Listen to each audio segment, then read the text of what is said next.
गुरु प्यारी साध संगत जी, राधा स्वामी।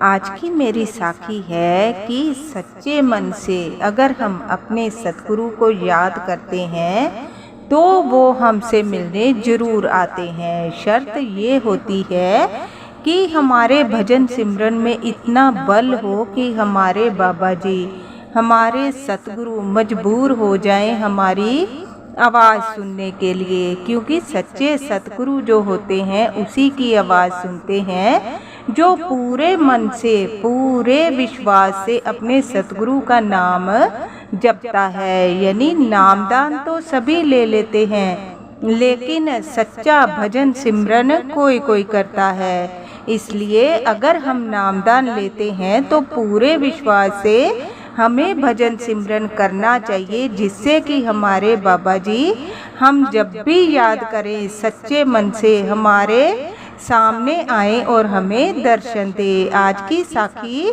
आप ध्यान से सुने। लुधियाना में रहने वाला एक आदमी था जिसका नाम राकेश था। बहुत गरीब घर से था, यानी मेहनत करता और अपने घर को चलाता। घर में पत्नी और 2 बच्चे थे।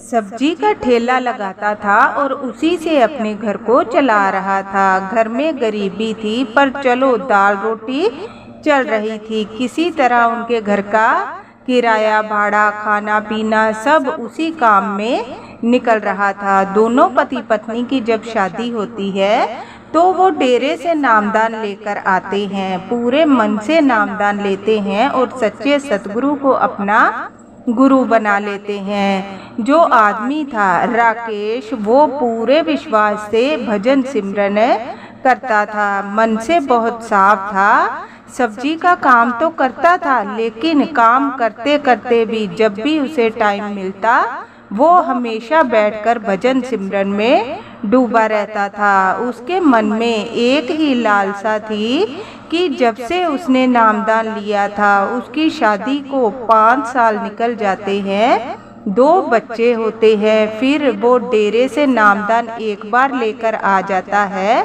उसके बाद उसका योग ही नहीं बनता। यानी घर की इतनी परेशानियां उसे घेर लेती हैं कि घर को चलाने के लिए वो एक दिन की रेस्ट नहीं कर पाता था। सब्जी का काम करता, अपने घर को चलाता, अपने बच्चों को पालता। इतनी आमदन नहीं थी कि वो डेरे में जाकर बाबा जी के दर्शन कर सके। और ये किस्मत की बात भी होती है, हम जितनी मर्जी प्लानिंग कर लें, जब तक बाबा जी खुद नहीं बुलाते तब तक हमें नहीं बुलावा आता और हम दर्शन नहीं कर पाते।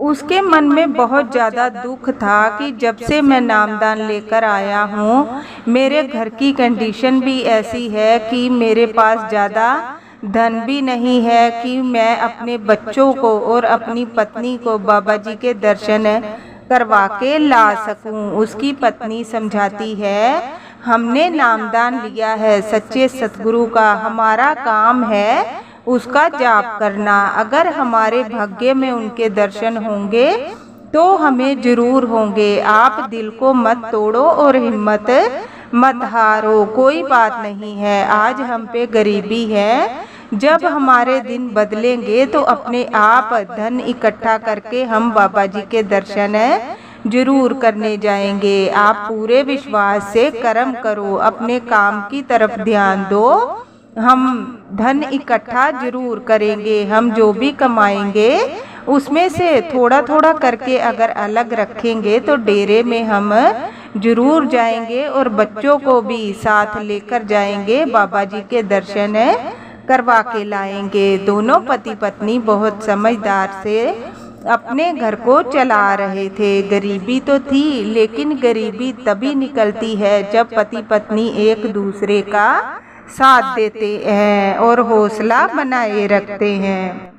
पर राकेश समझ नहीं पा रहा था। उसके मन में बहुत ज़्यादा दुख था कि मुझे 5 साल हो गए हैं, मैंने बाबा जी के दर्शन किए ही नहीं हैं। मैं अपने कामों में इतना व्यस्त हूँ कि मुझे टाइम ही नहीं मिल पा रहा। उसकी पत्नी बोलती है कोई बात नहीं, आप अपने काम की तरफ ध्यान दो, बाबा जी के दर्शन आपको जरूर होंगे। आप भजन सिमरन करो, सच्चे सतगुरु का नाम जपो, हमारे भाग्य में दर्शन लिखे होंगे तो जरूर होंगे। एक बार उसे पता लगता है कि बाबा जी इसी रास्ते से निकल रहे हैं डेरे की तरफ। उसकी खुशी का कोई ठिकाना नहीं रहता। अपनी पत्नी को बोलता है, बाबा जी जब यहाँ से निकलेंगे तो शायद उनकी एक झलक मुझे देखने को मिल जाएगी। मेरा भजन सिमरन शायद मेरे काम आ जाए और आज बाबा जी के दर्शन मुझे जरूर होंगे। तो थोड़ी देर बाद वह अपने ठेले के बाहर कुर्सी लगाकर बैठ जाता है और बाबा जी का इंतजार करने लग जाता है कि कब उनकी गाड़ियां निकलेंगी और मुझे बाबा जी के दर्शन होंगे।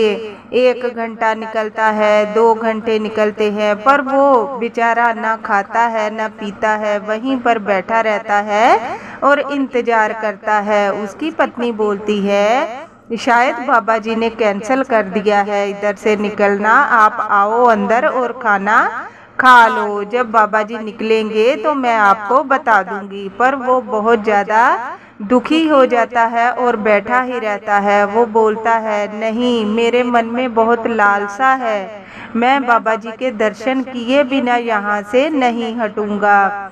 तो उसकी पत्नी समझाती है, देखो अगर बाबा जी ने निकलना होता तो निकल जाते, अब तो 3 घंटे हो गए हैं, यहाँ से कोई भी गाड़ी नहीं निकल रही और वैसे भी सभी बोल रहे हैं कि बाबा जी यहाँ से नहीं निकलेंगे, उनका यहाँ से निकलना कैंसल हो चुका है, वो किसी दूसरे रास्ते से निकल रहे हैं।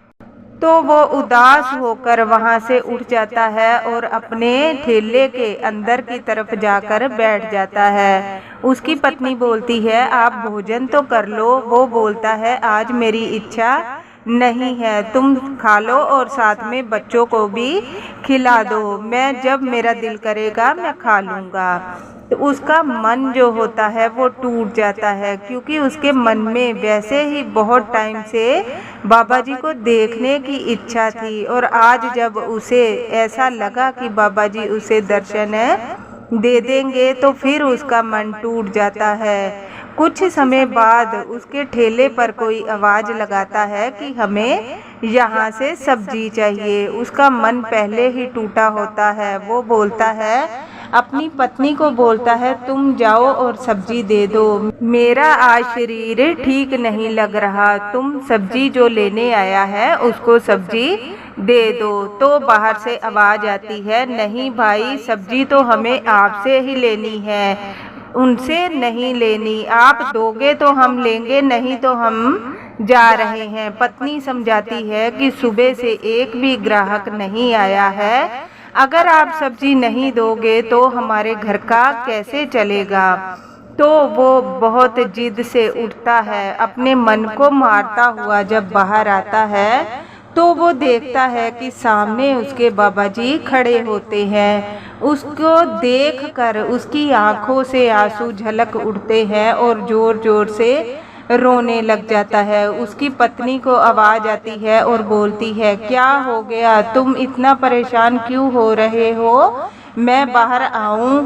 तो उसके गले से आवाज़ नहीं निकल रही थी और वो वहीं पर बैठ जाता है और बाबा जी को देखता ही जाता है। बाबा जी उसको बोलते हैं, उठो भाई, हमने तुमसे सब्जी लेनी है, तुम 3 घंटे से बाहर बैठे हुए हो, हम यहाँ से निकल रहे थे लेकिन किसी कारणवश यहाँ से नहीं निकला गया हमसे, पर हम तुमसे मिले बिना कैसे निकल सकते थे। तो वो रोने लग जाता है, उसके आंखों से आंसू रुक ही नहीं रहे थे।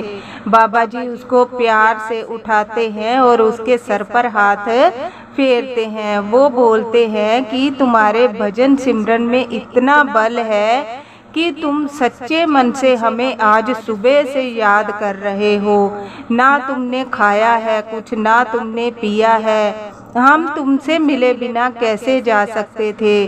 तो वो जो राकेश था वो बाबा जी के पैरों में बैठ जाता है और बोलता है, बाबा जी मैं आपके सामने क्या हूँ, मैं तो बहुत गरीब हूँ, आपको कुछ नहीं दे सकता। मेरे मन में बहुत समय से आस थी कि मैं आपके दर्शन करूं। तो बाबा जी समझाते हैं, ये शरीर के दर्शन मत करो, तुम जो भजन सिमरन करते हो, आंखें बंद करते हो, तब तुम बंद आँखों से जो हमारे दर्शन करते हो वही सच्चे दर्शन होते हैं। शरीर के दर्शन तो एक झलक में, जैसे आप मुझे देखते हो तो खुश हो जाते हो, वो असली दर्शन नहीं होते। जो तुम भजन कीर्तन करते हो, बैठकर सच्चे मन से आंखें बंद करके हमारे दर्शन करते हो, वही सच्चे दर्शन होते हैं।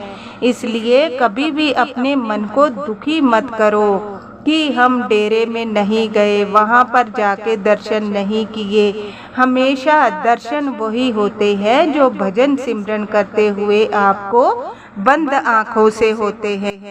इसलिए अपने मन को कभी उदास नहीं करना। तुम्हारा इतना अच्छा परिवार है।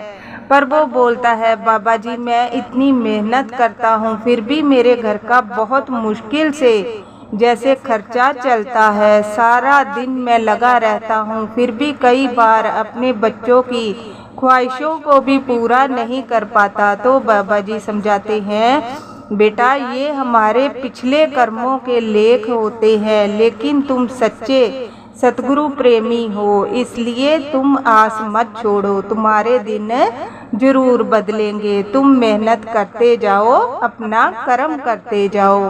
तो बाबा जी बोलते हैं, ठीक है, आज तुम्हारी जिद की वजह से हम यहाँ पर आए हैं, अब हमें जाना है। तो वो बहुत खुश हो जाता है और बोलता है, मेरे भजन सिमरन में चलो इतना तो बल है कि मैं आपको अपने पास बुला पाया, और बहुत ज़्यादा प्रसन्न हो जाता है। उसकी पत्नी भी उसको संभालती है और बोलती है, मैं आपको बार बार यही बोल रही थी, आप सिर्फ भजन सिमरन करो, बाबा जी आपसे जरूर मिलेंगे। और देखो ऐसा ही हुआ, वो कर्म करने लग गए और दोनों पति पत्नी अपने घर को चलाने के लिए ठेले पर सब्जी बेचते। उनके दिन धीरे धीरे बदलने लग जाते हैं। अगर हम दिल तोड़कर बैठ जाएं तो कहीं भी रास्ता नहीं मिलता। अगर सच्चे सतगुरु हमारे साथ हों तो हमारे सभी काम पूरे होते हैं। इसलिए विश्वास कभी मत तोड़ो, सच्चे सतगुरु पर विश्वास करो, अपने बाबा जी पर करो और अपने भजन सिमरन पर करो। जितना भजन सिमरन करोगे बाबा जी उतने ही तुम्हारे सहाय होंगे। राधा स्वामी।